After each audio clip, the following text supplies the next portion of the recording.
আমাকে নিয়ে যে ঘটনাটা ঘটেছে এটা একটা সম্পূর্ণ মিথ্যা, এটা একটা চক্রান্ত। মূল চক্রান্তটা আমি বললে সময়ের দরকার, এই জন্য আমি সবটা বলছি না।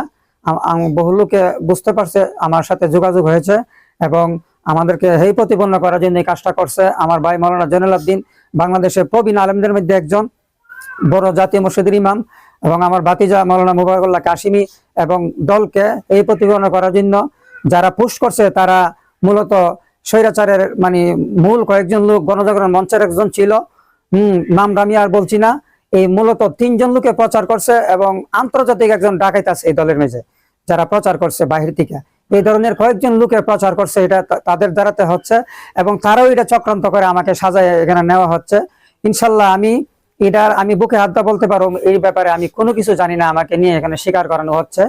আমি আরেকটি বিশেষ কথা হচ্ছে, আমি রাজনীতি করি, আপনারা সবাই জানেন, পুরা ইউনিয়নে জানে, উপজেলার প্রায় হাজার হাজার লোক আমাকে চিনে জানে, আমি একটি দলের বিশেষ একটা পদে আছি। তো আমার এলাকার মাঝে এটার প্রতিপক্ষ আছে, তারা খুব উঠে বসে লাগছে আমাকে একটা চক্রান্ত নিয়েছে আমাকে।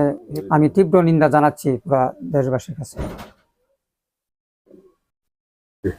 আসসালামু আলাইকুম রহমতুল্লাহ। সম্মানিত দেশবাসী, গত বুধবারের ঘটনা সম্পর্কে আপনারা যারা অবগত আছেন, সকলের প্রতি আমার আকুল আবেদন ও দৃষ্টি আকর্ষণ করে বলছি যে এই উক্ত ঘটনার দ্বারা যে তারা বিভিন্ন লোক, সমাজের কিছু নিম্ন শ্রেণীর মানুষ যারা ষড়যন্ত্রমূলকভাবে আমার চাচাকে এবং আমাদের ফ্যামিলিকে এবং বিশেষ করে একটা দলকে ফাঁসানোর জন্য এবং হেয় প্রতিপন্ন করার জন্য যারা এই কাজে নিহিত আছে, তাদের প্রতি আমি নিন্দা জ্ঞাপন করছি আমার পক্ষ থেকে।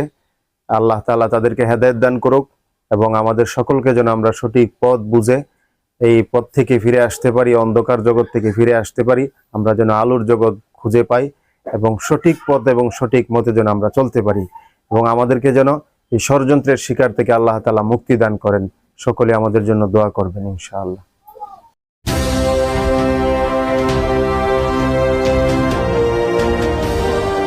আপনারা দেখছেন SN টিভি।